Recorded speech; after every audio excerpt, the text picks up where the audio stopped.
사도신경으로 우리의 신앙을 고백하며 1월 11일 수요일 새벽 예배를 하나님께 올려드리겠습니다. 전능하사 천지를 만드신 하나님 아버지를 내가 믿사오며 그 외아들 우리 주 예수 그리스도를 믿사오니 이는 성령으로 잉태하사 동정녀 마리아에게 나시고 본디오 빌라도에게 고난을 받으사 십자가에 못 박혀 죽으시고 장사한 지 사흘 만에 죽은 자 가운데서 다시 살아나시며 하늘에 오르사 전능하신 하나님 우편에 앉아 계시다가 저리로서 산 자와 죽은 자를 심판하러 오시리라. 성령을 믿사오며 거룩한 공회와 성도가 서로 교통하는 것과 죄를 사하여 주시는 것과 몸이 다시 사는 것과 영원히 사는 것을 믿사옵나이다. 아멘.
오늘 우리에게 주시는 하나님의 말씀은 민수기 6장 13절로 27절까지의 말씀입니다. 나실인의 법은 이러하니라.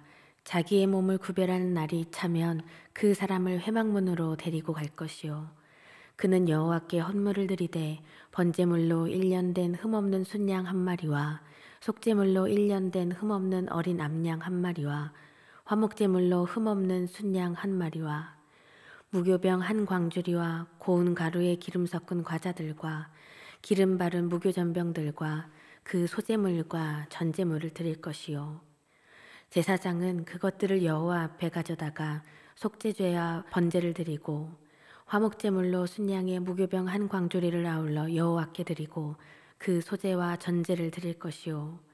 자기의 몸을 구별한 나실인은 회막문에서 자기의 머리털을 밀고 그것을 화목제물 밑에 있는 불에 둘지며 자기의 몸을 구별한 나실인이 그의 머리털을 민 후에 제사장이 삶은 순양의 어깨와 광주리 가운데 무교병 하나와 무교전병 하나를 쥐하여 나실인의 두 손에 두고 여호와 앞에 요제로 흔들 것이며 그것과 흔든 가슴과 받들어 올린 넓적다리는 성물이라 다 제사장에게 돌릴 것이니라. 그 후에는 나실인이 포도주를 마실 수 있느니라. 이는 곧 서원한 나실인이 자기의 몸을 구별한 일로 말미암아 여호와께 헌물을 드린가 행할 법이며 이외에도 힘이 미치는 대로 하려니와 그가 서원한 대로 자기의 몸을 구별하는 법을 따라 할 것이니라. 여호와께서 모세에게 말씀하여 이르시되 아론과 그의 아들들에게 말하여 이르기를 너희는 이스라엘 자손을 위하여 이렇게 축복하여 이르되 여호와는 내게 복을 주시고 너를 지키시기를 원하며 여호와는 그의 얼굴을 내게 비추사 은혜 베푸시기를 원하며 여호와는 그 얼굴을 내게로 향하여 드사 평강 주시기를 원하노라 할지니라 하라. 그들은 이같이 내 이름으로 이스라엘 자손에게 축복할지니 내가 그들에게 복을 주리라. 아멘. 사랑의 하나님 감사합니다. 오늘도 우리에게 생명 주셔서 하나님 아버지 안에서 살게 하시고 하나님이 주시는 호흡으로 주를 찬양하는 인생 삼으시니 감사를 드립니다. 사랑의 하나님, 하나님의 은혜를 인정하고 하나님의 그 은혜를 온전히 믿고 선포하는 삶을 우리가 살아가기를 원합니다. 오늘 말씀 속에서 나시린이 일상의 삶으로 복귀할 때에도 여전히 하나님의 은혜 앞에 가장 먼저 엎드려 모든 일상을 감사로 채우도록 인도하셨던 하나님의 손길이 지금 우리의 삶에도 능력으로 온전히 임하기를 간절히 소망합니다. 그래서 하나님께 헌신하고자 하는 이 모든 주의 백성들에게 놀라운 복과 은혜를 부어주시겠다 약속하신 하나님 아버지의 그 평강의 그 약속의 말씀이 오늘도 우리 삶에 살아있는 말씀으로 역사하게 하여 주시옵소서. 모든 것 주님께 맡기며 예수님의 이름으로 기도드립니다. 아멘. 할렐루야. 오늘도 우리에게 생명 주신 하나님 아버지의 은혜에 감사를 드립니다. 오늘도 함께 하시는 우리 모든 귀한 예배자들께서도요, 이 시간 주님이 주신 생명과 그 호흡을 다해서 주님을 찬양하고 또한 우리 하나님 아버지의 마음을 깨달아 아는 그 은혜가 충만하게 임하기를 간절히 축원합니다. 오늘 함께 읽으신 이 민수기 6장 말씀에서는 나시린의 규례에 대한 말씀을 우리에게 주고 있습니다. 나시린이라는 것은 히브리어로 분리하다, 헌신하다 라는 뜻을 가진 단어에서 나온 것인데요. 세상에서 분리되어서 하나님께 온전히 헌신된 사람이 바로 나시린입니다. 나시린이라고 하면 성경 인물 중에 대표적으로 삼손도 있고요. 사무엘, 세례요한 이러한 사람들이 있죠. 그들을 통해서 우리에게 알게 하시려는 것은 단 한 가지입니다. 하나님께 전적으로 헌신하기로 약속했다면 나 자신의 인생을 세상 기쁨과 그런 육신적인 욕망으로부터 철저하게 분리를 해서 거룩한 하나님의 자녀로 살아가거라 라는 이 하나님의 마음이라는 것입니다. 그런데 사실 우리가 하나님 앞에 서서 하나님, 제가 이러이러한 것하고 하나님 앞에 이러이러한 헌신을 다 올려드리겠습니다. 다 내어드리겠습니다. 하나님 어떠세요? 좋으시죠? 이런 식으로 이렇게 약속을 한다고 해도 우리가 올려드릴 수 있는 것이 사실은 하나님이 우리에게 주시는 그 은혜와 크신 사랑에 비하면 사실은 아무것도 아닐 것입니다. 예를 들면 큰 백사장에 모래 한 스푼을 떠서 이렇게 부어 놓는다고 해도 티가 날까요? 전혀 티가 안 나죠. 이런 것처럼 하나님이 우리에게 베푸시는 은혜에 비하면 우리가 드릴 수 있는 것, 우리가 드리는 것, 이 모든 것은 하나님 앞에 한없이 작고 작습니다. 그런데도 하나님은 우리에게 요구하셔요. 헌신하여라. 하나님 앞에 온전히 나아와라. 그런데 하나님이 우리에게 요구하시면 요구하시는 이유가 하나님이 힘이 없고 가진 것이 없으셔서 우리에게 요구하시는 것입니까? 하나님이 이기적이라서 세상 모든 것 단절하고 하나님 앞에만 나아오라 이런 것도 전혀 아니십니다. 사실 이 하나님 아버지의 마음을 생각하면 우리 아이들을 키우면서 느낄 수 있는 이 마음과 참 동일한 것 같아요. 만약에 내 아이가 세상에 있는 모든 엄마 아빠에게 다 달려가서 안기고 그리고 다 엄마 아빠라고 그냥 다 모두에게 부르고 그리고 그냥 맛있는 간식 주면 누구나 어떠한 엄마 아빠만을 다 따라가는 것을 보고 이런 모습을 보고 기뻐할 부모가 있을까요? 얼마나 슬프고 속상할까요? 그런데 저 멀리서도 나를 낳으신 엄마 아빠를 한눈에 알아보고 주변에 어떤 유혹이 있더라도 쉬지 않고 뛰어와서 나의 품에 안기는 이 자녀를 두 팔 벌려서 맞이하는 그 부모의 심정. 이 부모의 심정이 우리 하나님 아버지의 마음이리라 생각을 합니다. 하나님은 이렇게 단 한 가지를 보시는 거예요.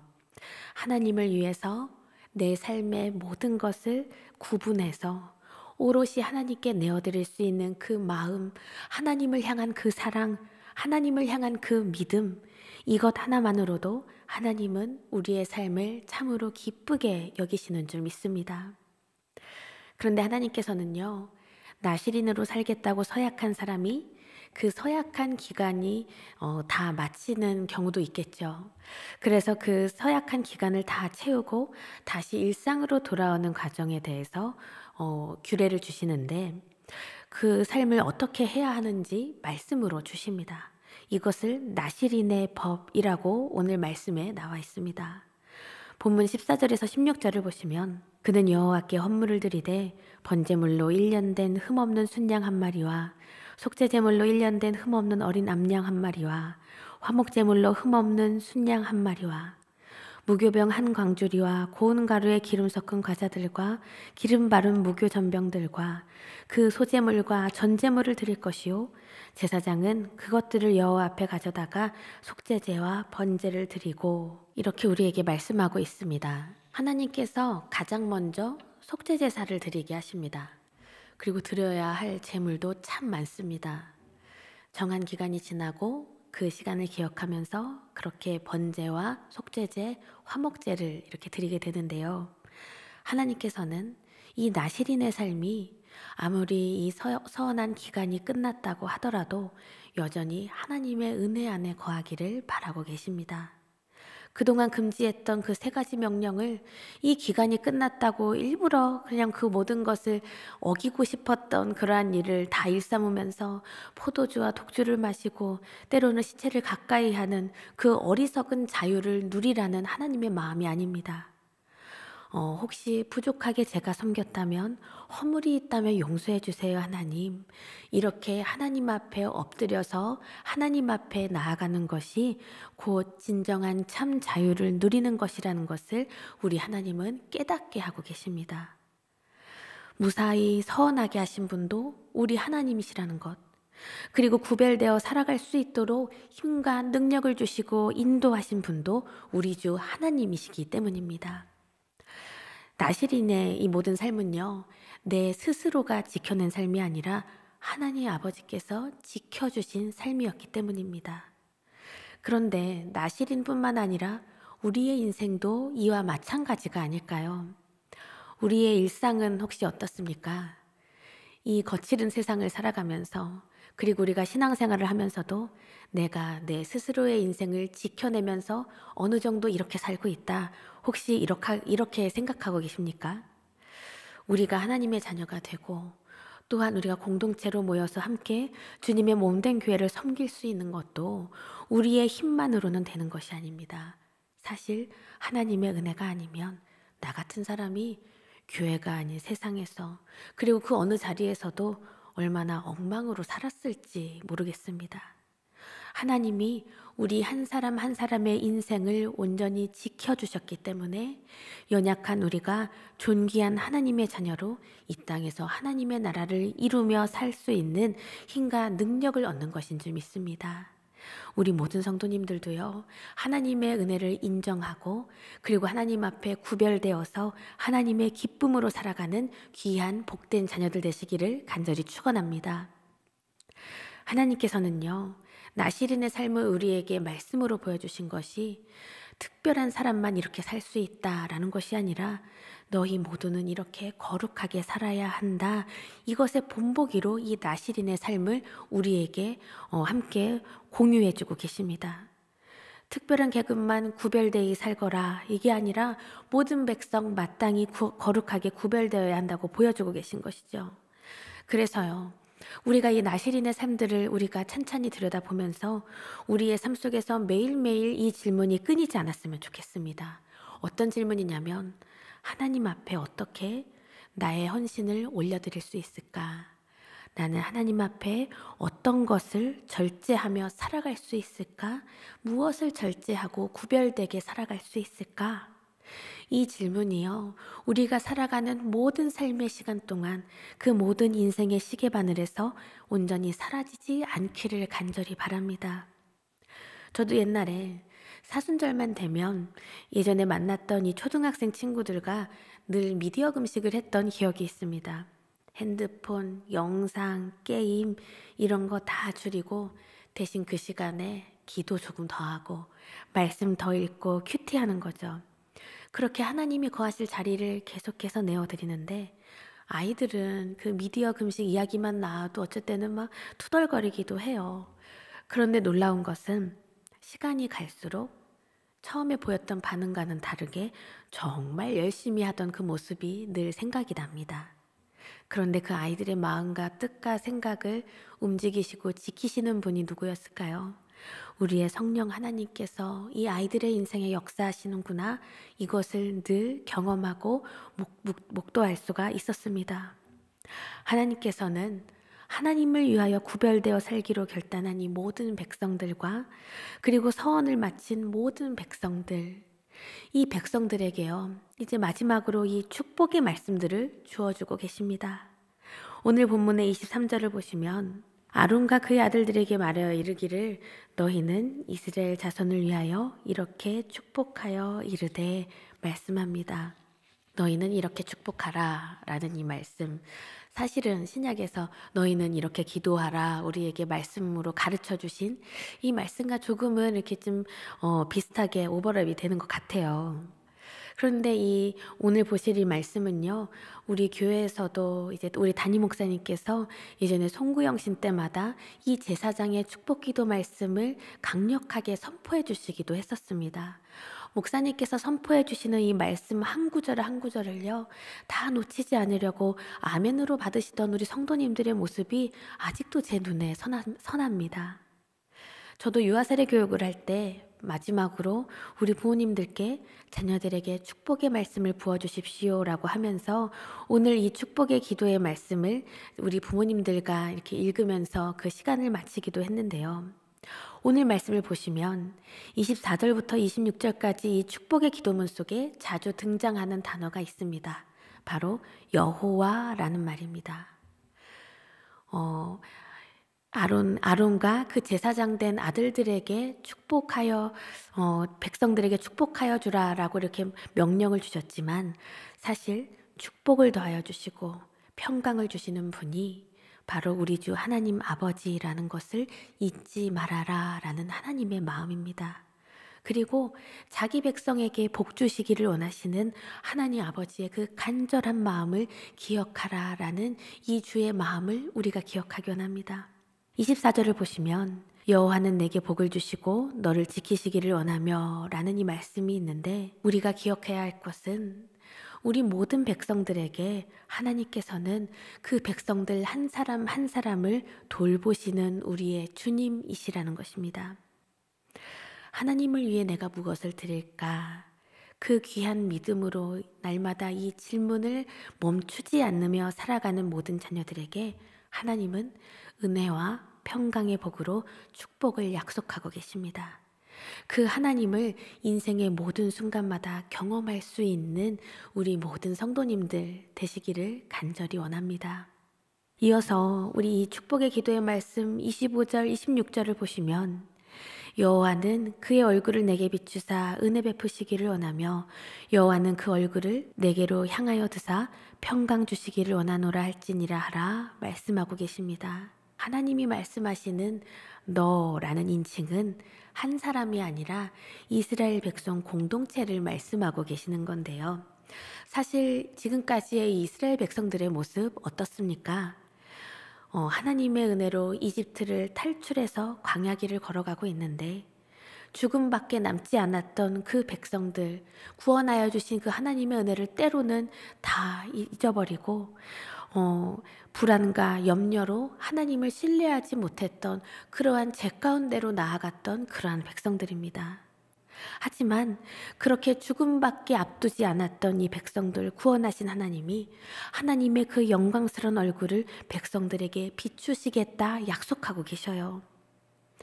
하나님이 포기하지 않으시는 그 아버지의 마음으로 이 어리석은 백성들에게 생명의 빛을 그 얼굴을 향하여서 비추어 주시고 구원의 빛을 비추시면서 세상이 주지 못하는 평안을 그 광야길 가운데 염려와 불안으로 떨던 그 백성들에게 하나님께서 그 온전한 평안을 허락하시겠다라는 그 약속의 말씀을 주고 계십니다. 사랑하는 여러분, 나보다 나를 더 잘 아시는 하나님 안에 있을 때 우리는 참된 평안을 누릴 수 있습니다. 하나님의 평강의 은혜는요, 나 홀로 걸어갈 때는 잘 깨닫지 못하더라고요. 하나님과 동행하며 그분을 위해서 살아가고자 결단한 자녀들 모든 인생에게 충만하게 임하는 줄 믿습니다. 세상에서 주는 평화란 영원할 수가 없는 유한한 것임을 우리 모두는 알고 있습니다. 그리고 그 세상에서 주는 평화는 때로는 불안하게 유지되는 것을 우리가 늘 볼 때가 있습니다. 사람이 자기 힘으로 내 인생을 절제하려고 해도 그것을 늘 똑같이 영원토록 유지할 수는 없죠. 불가능하죠. 어느 정도 목표를 이루었다고 생각하면 유혹에 빠지는 일도 우리가 쉽게 목격할 수 있습니다. 그러나 하나님께서는 오늘 우리에게 나실인의 이 규례를 주시면서 하나님의 자녀라면, 그리고 일상에서 거룩함을 가지고 나아가는 자녀라면 그 일상의 거룩함을 잃지 않기를 우리 하나님은 간절히 원하고 계십니다. 하나님께 구별하여서 올려드릴 수 있는 그 헌신을요, 내 힘과 내 능력으로 하는 것이 아니라 하나님의 은혜입니다. 하나님의 은혜인 줄 믿습니다. 이렇게 인정하고 받아들이면서 하나님의 그 은혜로 거룩하게 구별되어 살아갈 수 있는 우리 모두가 되기를 간절히 축원합니다. 그래서 오늘 하루도요, 우리에게 부어주시는 이 하나님 아버지의 그 깊은 축복의 그 말씀과 그 마음을 기억하면서 오늘 하나님과 함께 또한 우리 함께 나아가는 믿음의 공동체와 함께 주님이 부어주시는 평강의 복을 온전히 누리며 나아가는 우리 모두의 인생이 되기를 간절히 축원합니다. 다 함께 주기도문 하시며 오늘의 예배를 마치겠습니다. 하늘에 계신 우리 아버지여, 이름이 거룩히 여김을 받으시오며 나라가 임하시오며 뜻이 하늘에서 이루어진 것 같이 땅에서도 이루어지이다. 오늘 우리에게 일용할 양식을 주시옵고 우리가 우리에게 죄 지은 자를 사하여 준 것 같이 우리 죄를 사하여 주시옵고 우리를 시험에 들게 하지 마시옵고 다만 악에서 구하시옵소서. 나라와 권세와 영광이 아버지께 영원히 있사옵나이다. 아멘.